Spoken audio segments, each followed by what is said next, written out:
My best friend in the 9th grade was a girl I met in my locker. I met her in the middle of the term. Never knew how she got into my locker. Strangely enough, the night before I found her, I couldn't manage to get any sleep. You see, my area was notorious for being loud at night.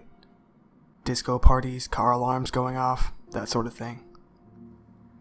Dad never managed to find much work, so we were stuck there. That night was especially loud. First it was a shooting. That didn't really scare me, but what did get me was the sound of glass shattering. Screaming followed, then silence. I was too scared to go to sleep. All I could do was huddle under my blanket. I passed out sometime around midnight. The first thing I did when I woke up that morning was run full pelt down the stairs. Mom and Dad were there in the kitchen. Dad was hanging up decorations and getting ready for Christmas, and Mom was laying on the couch, fast asleep and snoring. "Don't wake her up," Dad told me. "She's down with the flu. No lunch today, though. You know I can't cook." I got to school just in time for the late bell and rushed to my locker.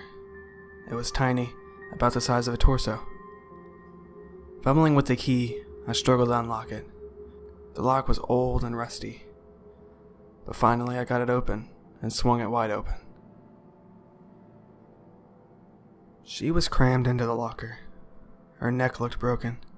Her back pushed against the bottom of the locker and her neck twisted up at the corner. Her thighs were on the opposite side of her head, going up the side and leading to her knees that were impossibly broken. Bent in a right angle to run along the top of the locker. Then broken again in the middle of the tibia in another right angle. She looked like an irregular shape out of a demented geometry textbook.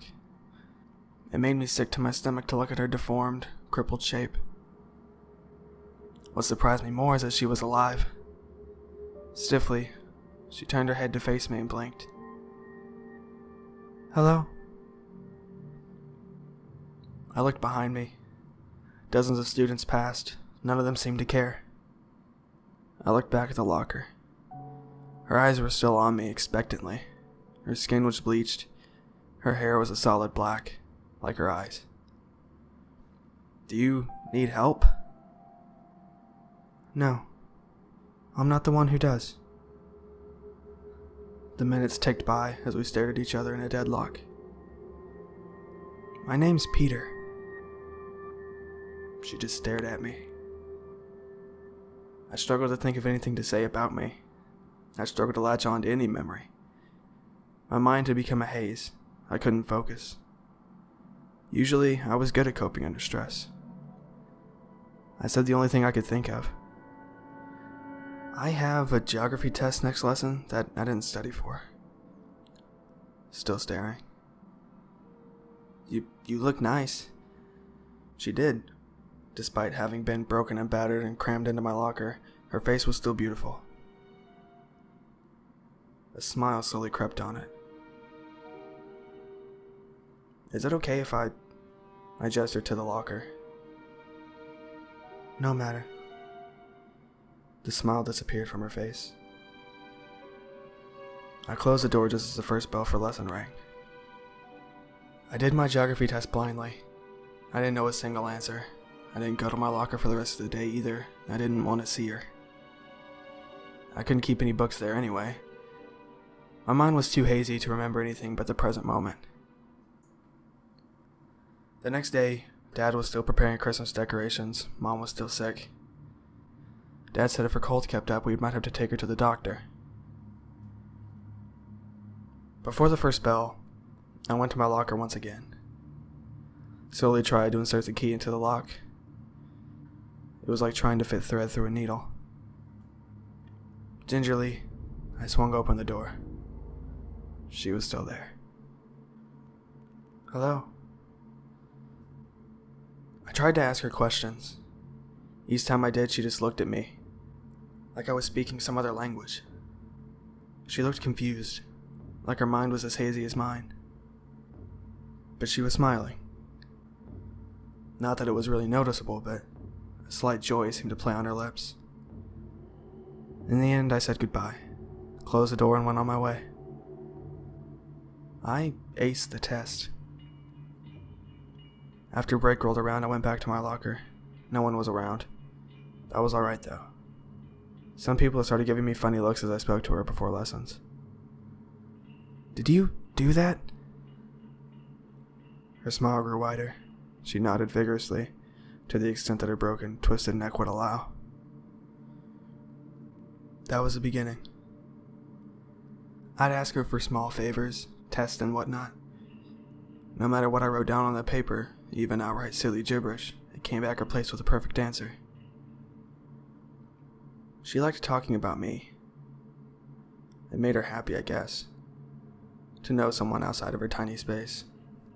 Besides, she didn't know anything about herself. As the days went by, her smile grew wider. The day before Christmas, I asked her something special. There was another girl. Sarah was her name. She was really pretty, and I think she liked me too. But I didn't have the courage to ask her to be my girlfriend. When I told my new friend, her smile, which had become so wide, completely disappeared. My gut wrenched at the sight. I wanted to apologize, but she nodded. I hesitantly closed the door and left. I couldn't go home just yet. I had to stay after school. For something.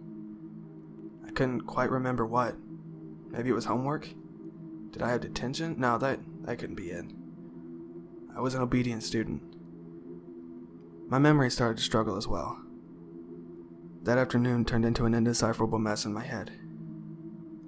It was Christmas morning. I woke up and rushed down the stairs and burst into my living room. Dad was hanging by a rope slung across the ceiling fan. His skin was pale and white, crisscrossed with dark purple veins. His eyes were popping out of their sockets. Mom had been thrown onto the couch, splayed out, caked in blood and glass, starting to rot as well.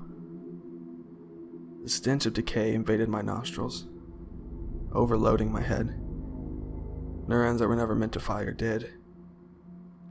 I stood still, and then blinked. When I opened my eyes, Dad was midway through hanging the Christmas decorations. He stopped to stare at me. "You alright, bud? You look like you've seen a ghost."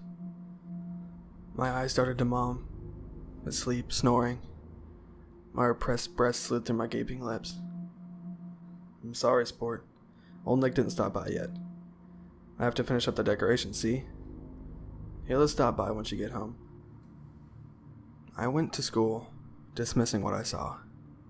My head was still acting up after all. Minor hallucination, that's all. I know, school on Christmas? It was a program that my parents enrolled me in. Education throughout the holidays. We didn't have television or anything fun at home, and I really did like school. It was just these days, my head felt strange. I couldn't stay scared for long. I had to go see my new friend. I couldn't get the key in the lock fast enough. I threw open the door and it banged against the locker. I fell back on the ground and started screaming. Heads turned. More screams erupted from the flow of people behind me. Books were dropped. People stood still in shock.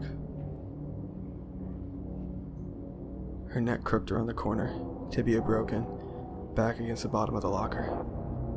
A pool of blood which had stagnated within flowed freely from the floor.